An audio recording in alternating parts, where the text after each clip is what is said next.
Good morning, afternoon, or evening. This presentation is on Chapter 8 of Teachers Discovering Computers, Integrating Technology in a Changing World by Gunter and Gunter. Security Issues and Ethics in Education. Again, this is the presentation of Teachers Discovering Computers, Integrating Technology in a Changing World by Gunter and Gunter. Chapter 8, Security Issues and Ethics in Education.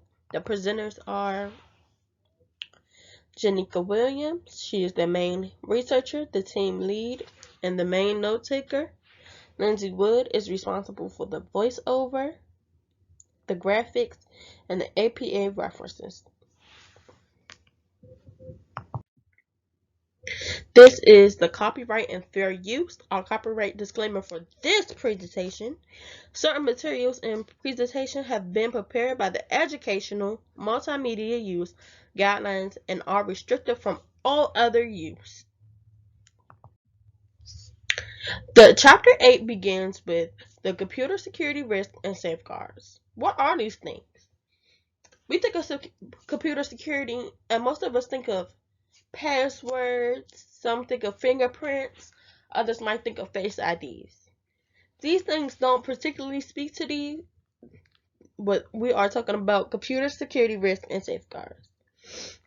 Computer security risks and safeguards speak to any events or things that might happen that might cause our computer equipment, software, date, and or information in jeopardy. Computer Computer safeguards are protective measures prescribed to meet the security requirements. They might think of firewalls or software that keeps us protected from nasty viruses. Computer viruses. Computer viruses are a word we learned when we were in computer lab class in elementary school. But do we know what they can do to a computer, or do we know what they actually are? So a computer virus is a virus that is a legal computer code. It can and will destroy programs and or data. The virus spread when the host program is copied, and the virus gets copied and it affects all of the software that it comes in contact with. People who copy and keep the host software are unaware that the virus exists. The virus is designed to hide from computer users. The symptom or damage caused by the virus is called the virus payload. The virus payload can be harmless or it can affect the cause and cause significant damage. There are many types of computer viruses, but there are three main viruses. They are called the boot sector, the file virus, and the microvirus. Common variations of computer viruses, also known as the malicious software programs, are worms and Trojan horses. There are many ways to spread a virus, but this is the most common virus, and this is how it spreads. Programmers create a virus program in a file that deletes everything. They hide this virus in a word processing document and attach it to an email message. They send this email message to thousands of users around the world. Some of the users open the attachment and instantly the computer is infected with the virus. Some users that do not recognize the name of the sender of the email do not open the email. Instead, they immediately delete the email message and continue using their computers without any virus. So the main topic is, if you do not notice an email users, or now your email provider might say scam, do not open, virus detected, do not open. Do not open anything that you do not know the company or person sending it to you. Like any problem, you want a solution. So how do we stop viruses? The simple answer, you cannot stop a virus. You cannot completely stop a virus. but we can prevent you from getting viruses. How do you how do we prevent you from getting viruses? Well, we take precautions in your home and in your classrooms from virus infections. The virus normally spreads between computers by inserting a infected storage medium, such as a CD or flash drive, in a computer, or downloading an infected file from the internet, or downloading something from your email. Using an antivirus program is one of the most effective ways to protect your computer against viruses. An antivirus program is designed to detect, disinfect, and protect computers and networks from viruses. When you install an antivirus program, you should set up the program to monitor the computer continuously for possible viruses, including continuous scans of all removable storage media and files downloaded from the internet.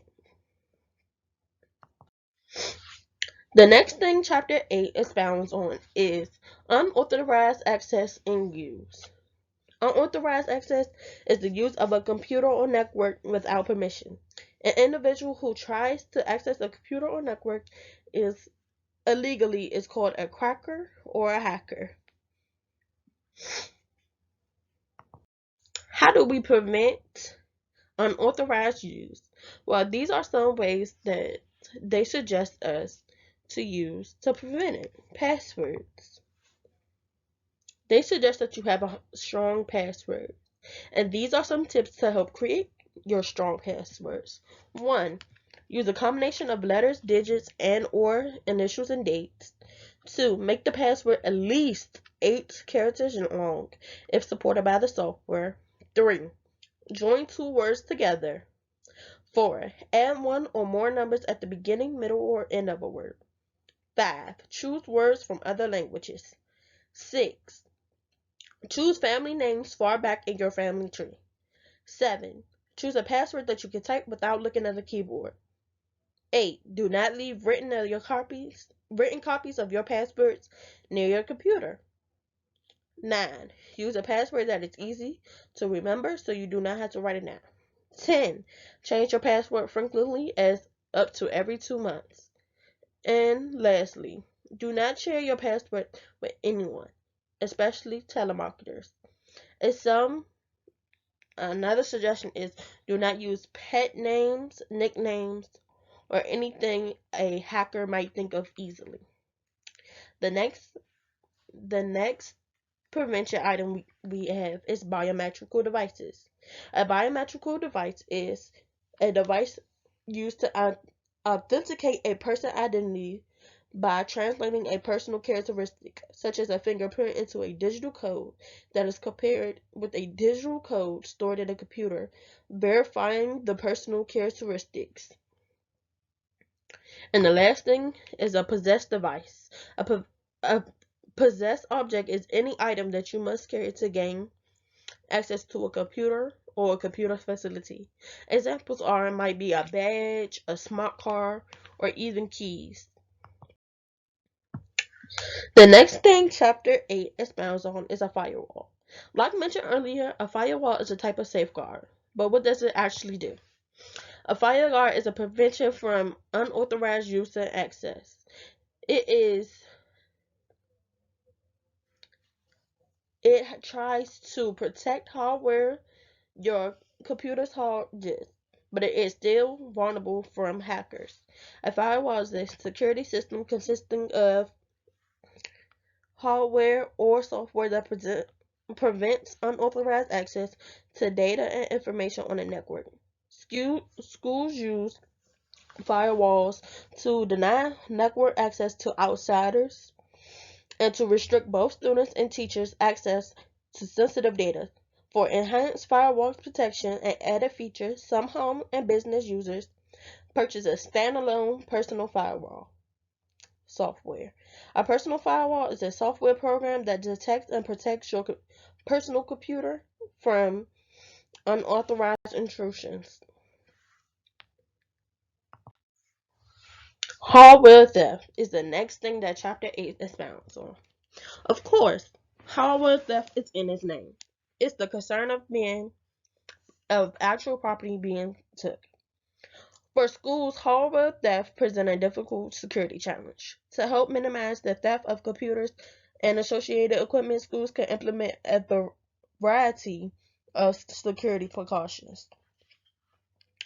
Schools normally install deadbolt locks and alarm systems to protect the equipment in the computer labs. Common sense and constant awareness of the risk are best preventative measures against the theft of computer notebooks and other portable equipment. In addition to hardware theft, another concern for K through 12 schools is vandalism. And vandalism, we think of vandalism, think of the graffiti on the side of buildings, but it can also mean the cutting of computer cables, the deleting of files, and smashing computers. Vandalism takes many forms, and individuals breaking into a school or randomly smashing computers are one of them. Schools usually have written policies and procedures on handling various types of vandalism. Software theft. We think of sophomore theft, I thought of identity theft. People coming on and stealing your identity, which is not what software theft is, but I say it's in the right ballpark. Software theft is authorize when it is an unauthorized and illegal duplication of a copyrighted software. Where this is the most common form of software theft is software piracy. The biggest mistake people make is when they purchase software, they actually think they own it. That is the biggest mistake. You do not own it, but instead you have purchased the right to use the software as outlined in the software license. Most common type of license agreements include the software packages purchased by individual users, which is single-use license agreements or end-user license agreements. And end-user license agreements typically includes numerous conditions including the following. Users may install the software on only one computer. Some license agreements allow others to install the software on one desktop computer and one portable computer. Users may not install software on a network such as a school computer lab network. Users may only make one copy for backup purposes. Users may not give copies to friends and colleagues.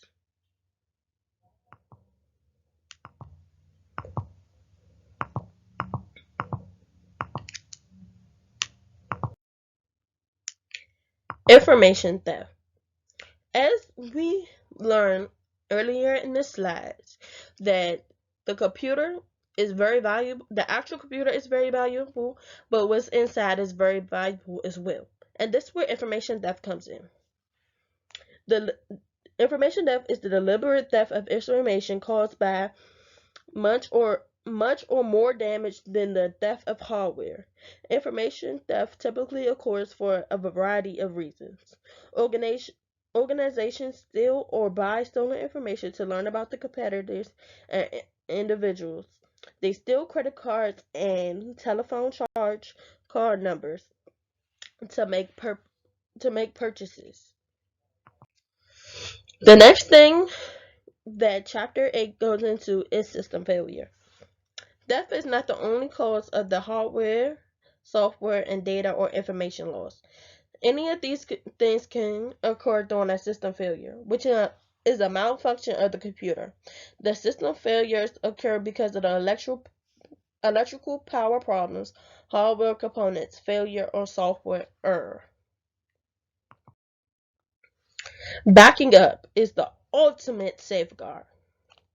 To prevent data loss caused by a system failure or a computer virus, many schools, businesses, and home users use a important backup their important files. A backup is a duplicate of a file, program, or disk that can be used if the original loss is if the original file is lost or damaged or destroyed. When a file is corrupted or destroyed, the backup copy is used to restore or reload the file on a computer or network file server. Schools and home users often overlook storing backup copies at another location, called an off-site location. As an additional precaution, this is a simple precaution prevents a single disaster such as a fire from destroying both the primary and the backup copies of important files. And chapter 8 goes over a lot of stuff that you could prevent. It gives us tips on how to prevent it, why should we prevent it, and many things. In my opinion, these next two things I'm about to go over, we cannot prevent, which is phishing and spam. Phishing is a scam in which a perpetrator sends an official-looking email that attempts to obtain personal and financial information from the recipient. Phishing looks like many different things, but the best example I can give is a fake person trying to act like Netflix that's trying to get your username and password to look at your credit card information. And spam is an unsolicited email message or news group posting sent to many recipients or news groups at once. And usually you see spam in your email right above the trash. The next thing chapter 8 talk about is copyright laws and fair use. And to be honest, before I read chapter 8 and you would say copyright, I always thought of the big disclaimer that comes on before the movie saying, if you copy this movie, it'd be imprisonment or up to a $5,000 fine. Well, let's see what copyright really is. Copyright laws cover software programs to protect them from privacy. Copyright laws include many other aspects that some people just need to understand.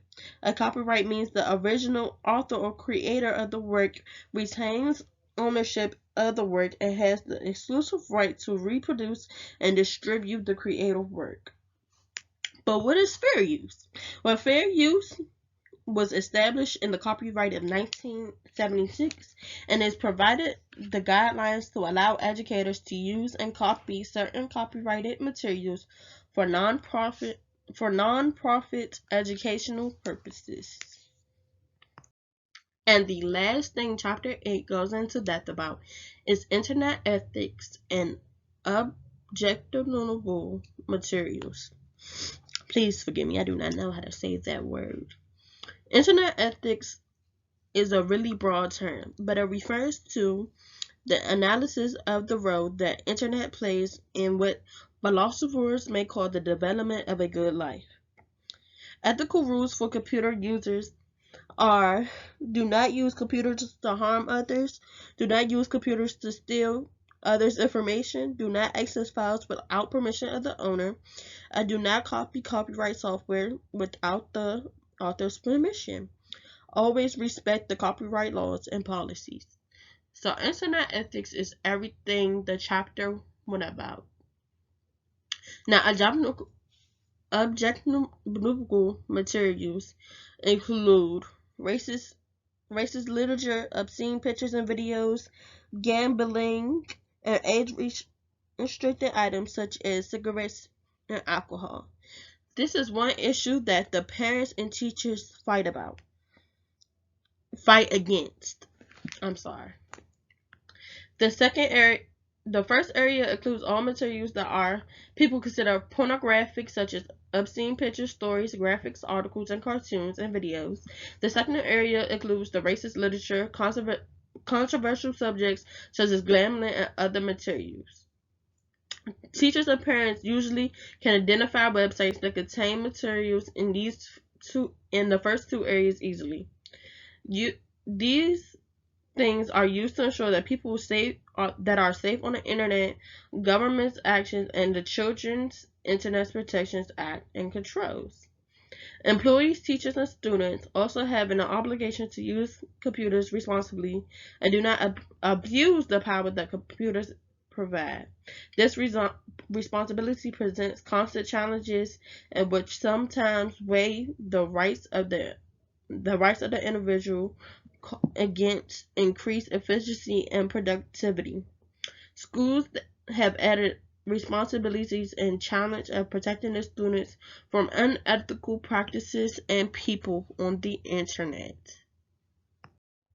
I have left you with a boatload of information, a lot, and it can be overwhelming. But for those who want to know where I got most of my information from, these are the websites and or the textbooks I use. Most of the information came from Gunter and Gunter, the book called Teachers Discovering Computers, Integrating Technology in a Changing World from Cengaged Learning. Again, Chapter 8, Security Issues and Internet Ethics, where I got the internet ethic rules from was improving student engagement in the study of personal ethics and cybersecurity, science, and engineering ethics. And what I got the password tips from was what is computer security, which is the last one at the bottom. Have a great day. I hope this presentation helps you understand the internet a little better, helps you understand computer viruses a little better, helps you understand firewalls, safeguards, computer security risk, theft, vandalism, and copyright laws a little better. Thank you and have a wonderful day.